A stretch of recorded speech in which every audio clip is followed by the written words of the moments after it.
sur lesquels nous marchons, nous allons parler. Je suis le Dieu tout-puissant. Je suis le Dieu tout-puissant. Et dans son troisième message, avec comme personnage biblique Abraham. Bien-aimés frères et sœurs, nous connaissons de cette histoire, ça fait déjà quelques semaines que nous parlons sur ça. Et nous sommes dans cette deuxième dimension, marcher devant la face de Dieu. Marcher devant la face de Dieu, qui veut dire c'est marcher sous la protection. C'est être sous la protection de Dieu. C'est Dieu qui protège. Pendant que nous sommes devant sa face. Et ce matin, bien-aimés frères et sœurs, nous parlerons beaucoup plus de la face de Dieu. Quels sont les avantages de la face de Dieu? C'est pas pour rien que Dieu dit marche devant ma face. Et selon la signification dans l'Ancien Testament, le mot face vient en hébreu qui veut dire présence. Donc de l'hébreu face c'est traduit par la présence. Et nous allons comprendre que Dieu voulait dire à Abraham marche dans ma présence. Donc nous devons chercher la présence ou la face de Dieu. Marcher devant la face de Dieu, bien-aimé, signifie que nous devons connaître les caractères de la présence de Dieu. Et nous devons désirer comprendre les caractères de la présence de Dieu plus que ce que Dieu doit donner.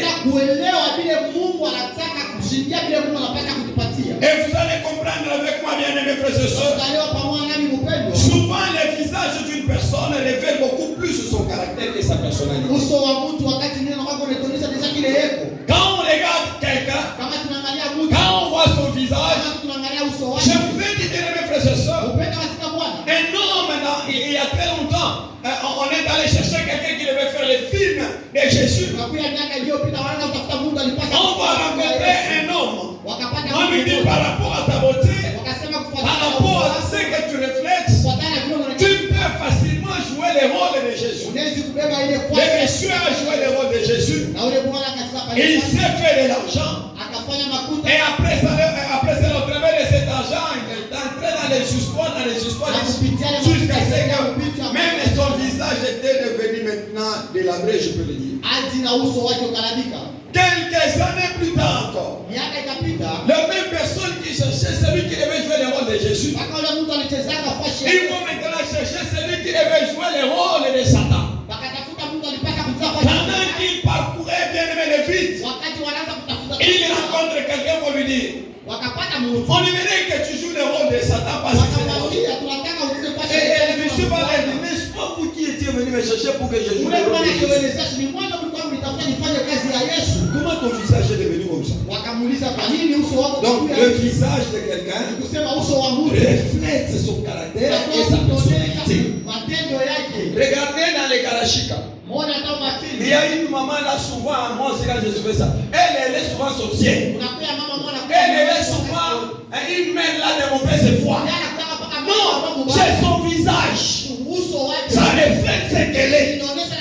Et c'est ça, bien aimé frères et sœurs. La face de Dieu révèle les caractères de Dieu. La face de Dieu révèle la personnalité de Dieu. La face de Dieu révèle ce qui peut sortir de lui. Bien aimé frères et sœurs, nous voulons comprendre la face de Dieu.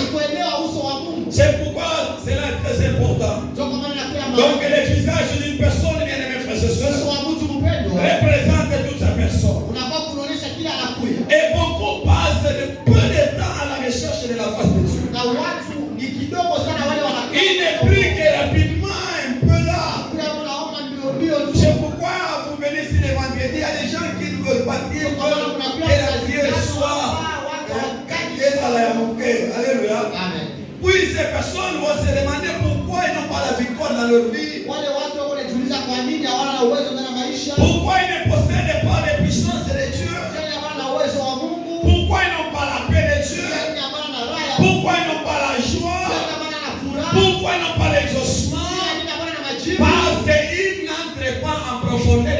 de Dieu. Bien-aimés frères et sœurs, la face de Dieu, nous devons la désirer. Dieu veut que nous puissions les chercher véritablement. Lorsque nous sommes avec lui, bien-aimés frères et sœurs, et lorsque nous sommes avec Dieu face à face, et lorsque on s'isole pour aller chercher la face de Dieu, je souhaite de parler à quelqu'un de ce moment-là que tu vas rencontrer les caractères de sa face. Ce moment-là, quand tu cherches la face de Dieu en profondeur, tu comprendras qui est Dieu. Un jour, j'ai parlé à quelqu'un, il m'a posé la parole, la question. Est-ce que la Bible, c'est la parole de Dieu?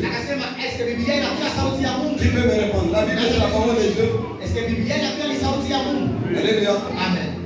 Qui peut me répondre? La Bible, c'est la parole de Dieu? Gloire au Seigneur. Amen.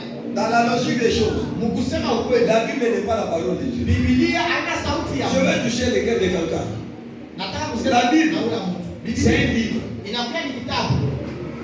C'est pourquoi moi j'ai eu un grand-père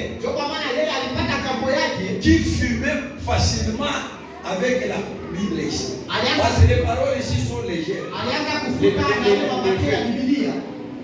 Alléluia. Voilà le petit Nouveau Testament là. Quand tu as ça chez lui, tu es précieux. Parce que ça, ce sont des cigarettes et des cigarettes. Est-ce que vous allez dire qu'il fumait la parole de Dieu? Non. Mais la parole de Dieu, c'est quoi? C'est quand tu prends la Bible, tu lis ce qui est dedans. Tu vas lire pour la première fois, tu ne comprends rien. Tu lis pour la deuxième fois, les choses commencent à monter. Tu lis pour la troisième fois, et tu vas entendre dans la Bible la parole de Dieu te parler. C'est à ce moment que tu lis la parole de Dieu. Parce qu'on aime, quand tu as des troubles de la main, tu as l'esprit de mort, tu as l'esprit, tu prends la Bible. C'est vrai.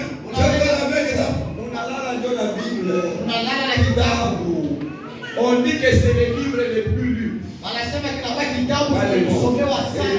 Les plus vendus. Alléluia. On dit bien des livres. Il faut comprendre ça. Si vous voulez la parole de Dieu, entrez dans la Bible. Là, vous allez rencontrer la parole de Dieu. Alléluia, Église.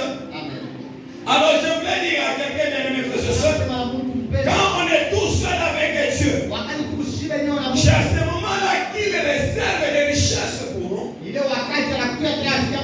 nous accorde sa face. Il nous accorde des guérisons, des stabilités.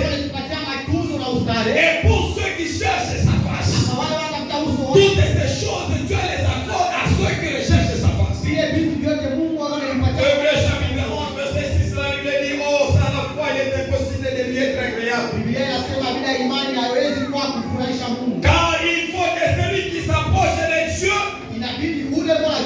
celui qui s'approche de Dieu, croit que Dieu existe. Croit que Dieu existe. Et qu'il est le rémunérateur de ceux qui sont à la recherche de sa face. C'est quand tu cherches la profondeur de Dieu, la Bible, et que tu vas réellement rencontrer sa face. Et que Dieu va te rémunérer. Dans sa présence, bien aimés frères et sœurs, rien d'autre n'a d'importance. Parce que dans sa présence, il n'y a pas de soucis. Dans sa présence, il n'y a pas de frustration. Dans sa présence, il n'y a pas de problème. Dans sa présence, il n'y a pas de maladie. Il va dire à Abraham, marche devant ma face. Marche devant ma face. Qui veut dire, marche dans ma présence. Bien-aimés frères et sœurs, c'est ça la présence de Dieu. Quand nous marchons dans sa présence, il n'y a pas de malaise. Alors, bien-aimés frères et sœurs, ne permettez pas la distraction de vous empêcher de connaître la présence de Dieu. Passez du temps